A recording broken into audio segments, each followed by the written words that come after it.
Film tiger 3 का सबसे मुश्किल सीन कौन सा था? सलमान ने खुद बता दिया। सलमान खान की टाइगर 3 दिवाली के मौके पर रिलीज होने जा रही है। ताम फिल्म ने एडवांस बुकिंग के जरिए ही करोड़ों रुपए कमा लिए हैं। वैरायटी को इंटरव्यू के दौरान बॉलीवुड के दबंग खान ने बताया कि मेरे ख्याल से शूटिंग के दौरान सबसे ज्यादा मुश्किल सीन बाइक का पीछा करना था। उन्होंने मज़कूरा सीन की अक्सबंदी को बड़ा चैलेंज करार देते हुए बताया कि इसको ज्यादा से ज्यादा बेहतर बनाने के लिए हमें मंसूबा बंदी की जरूरत पड़ी। सुपरस्टार ने यह भी बताया कि तुर्किया में शूट की गई फिल्म के गाने लेके प्रभु का नाम की अक्सबंदी के दौरान बहुत मजा आया। इंटरव्यू में सलमान खान से पूछा गया कि टाइगर बमुकाबला पठान फिल्म के बारे में आपका क्या ख्याल है, तो उन्होंने कहा कि टाइगर हमेशा तैयार रहता है, जब भी तय हुआ मैं हाजिर हूँ। भारतीय मीडिया जराये के मुताबिक अमान और कतर के हुक्काम ने फिल्म के मवाद पर तहफुजात का इजहार किया है और अभी तक फिल्म को इजाजत देने पर उनका हतमी फैसला सामने नहीं आया है। जराये के मुताबिक टाइगर 3 में पाकिस्तान और इंडिया के पहलू से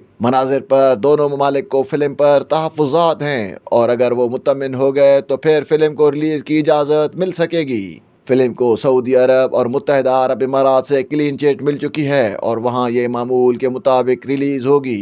एक्शन और जासूसी फ्रेंचाइज की ये तीसरी फिल्म है और इससे कबल 2012 में एक था टाइगर और 2017 में टाइगर जिंदा है रिलीज की जा चुकी है। मनीष शर्मा की हिदायतकारी में बनने वाली इस फिल्म में कटरीना कैफ और इमरान हाशमी भी अदाकारी के जोहर दिखाएंगे। फिल्म दिवाली के मौके पर 12 नवंबर को इंडिया में रिलीज के लिए पेश की जाएगी और बैरून ममालिक उसे एक दिन कबल हफ्ता के रोज पेश किया जाएगा।